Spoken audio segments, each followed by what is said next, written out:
அனிருத்துக்கு கை கொடுத்த அஜித். பீப் மணல் சர்ச்சை அனிருத்தோட மார்க்கெட்டை ஆட்டம் காண வச்சிருச்சு. அந்த பாட்டுக்கு அனிருத் இசையமைக்கலன்னு சம்பந்தப்பட்ட சிம்புவே சொன்ன போதும் வழக்குகளை அனிருத்தும் எதிர்கொண்டுட்டு இருக்காரு.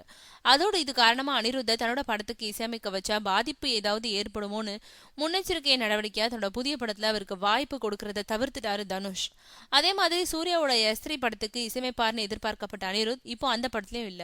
இதனால அவரோட மார்க்கெட் காலி அடிச்சுன்னு கோலிவுட்ல ஒரு சாரார் பேசிக்கிறாங்க. ஆனா இந்த சந்தர்ப்பத்தை பயன்படுத்த அவருக்கான படங்களை கைப்பற்றி அனிருத்த ஓரம் கட்டிடணும்னு போட்டி இசையமைப்பாளர்கள் திரைமறைவு வேலைகளையும் ஈடுபட்டு இருக்காங்க.